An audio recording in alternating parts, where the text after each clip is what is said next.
लीलाएं किए, कैसे कैसे राक्षसों को मारा। आज अपन कितने सुखी है।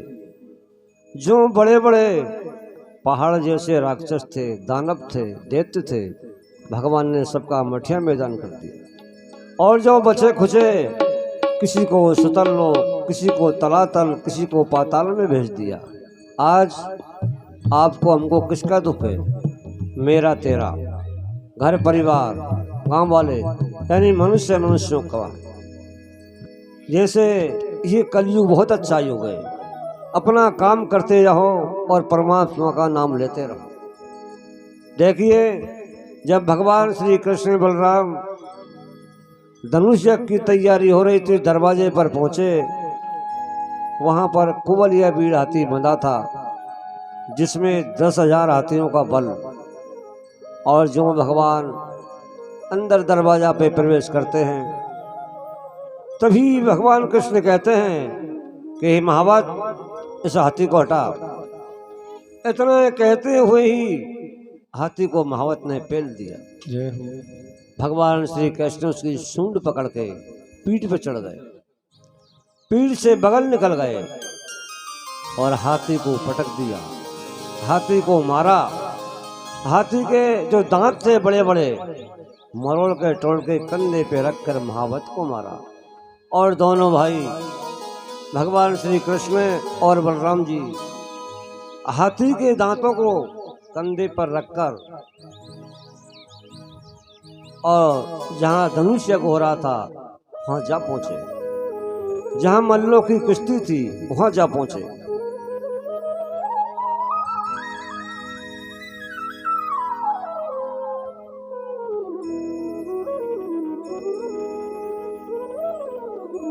क्या हुआ?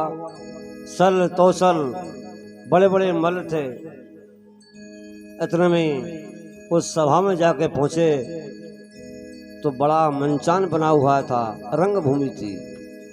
छोटे मंचान, फिर बड़े मंचान, फिर बड़े मंचान, और सबसे बड़ा मंचान था। सब बैठे। अब जो सज्जन पुरुष थे, दयावान थे, वो क्या कह रहे हैं? देखो राजा कंस कितना निर्दयी है। कैसे छोटे छोटे बालक और कैसे बड़े बड़े मल्ल इनसे कुश्ती लड़ा रहे हैं, इनसे युद्ध करवा रहे हैं, इनसे मल्ल युद्ध करवा रहे हैं, इनको शर्म नहीं आती। बहुत से सज्जन पुरुष, बहुत सी माता बहनें कहती है, चलो भाई ऐसी कुश्ती हम नहीं देखेंगे, चलो अपन तो अपने घरे चले, हमें नहीं चाहिए ऐसी कुश्ती, ये तो अनुचित है। ये बड़े बड़े मल्ल और कहाँ छोटे छोटे बालक, कैसा राजा है। और बहुत सारे क्या करते हैं, अपने अपने पुण्य लगा देते हैं। जिसने जितना पुण्य दान किया, भजन किया भगवान का, कि हे भगवान ये छोटे छोटे बालक है और ये बड़े बड़े जो कि मल्ल है, ये मारे जाए। इतने में भगवान भिड़ जाते हैं। ऐसा सुनकर कृष्ण चारुण से और बलराम मुष्टिक से भिड़ गए। परस्पर हाथों से हाथ मिलाकर पैरों से पैर भिड़ाए और एक दूसरे को खींचातानी करने लगे। इस प्रकार बलवान दैत्यों और नरवल बालकों के बीच चलते हुए असंगत युद्ध को देखकर वहां इकट्ठे हुई सभी माता बहनें मनुष्य परस्पर क्या कहते हैं? महानयम बता धर्म एकाम राजसभा सदा। ये सच्चे राजा की सभा नहीं है, यहां से उठ के चलने ठीक है। इतने में ही जो प्रमुख मल्ल थे बड़े बड़े, दोनों भाइयों के हाथ से मारे गए। ऐसा देखकर अन्य मल्ल भी दोनों भाइयों के हाथ से मारे गए। ऐसा देखकर जो बाकी मल्ल थे वो सब भाग गए। तब भगवान ने सखाओं के साथ क्रीड़ा करने लगे, अपने सखाओं से लड़ने लगे, युद्ध करने लगे रंगभूमि में। ऐसा देखकर कंस क्रोध हो गया।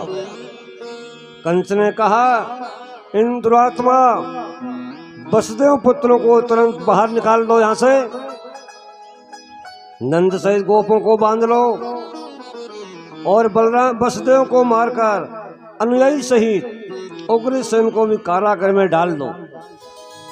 कंस की ऐसी बकवास सुनी, क्रोधित हुए भगवान ने, जो सबसे ऊंचे मंचान पे बैठा था वहां चढ़ जाते हैं।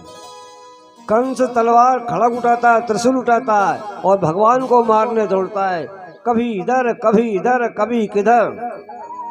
और भगवान श्री कृष्ण कंस के बाल पकड़ते हैं और राज मुकुट को एक और उछाल दिया और चोटी के बल खींचकर कंस को रंगभूमि में फेंक दिया। जय हो। तथा स्वयं भी वहां पहुंच गए और उसके ऊपर चढ़ बैठे और फिर उसे घसीटने लगे।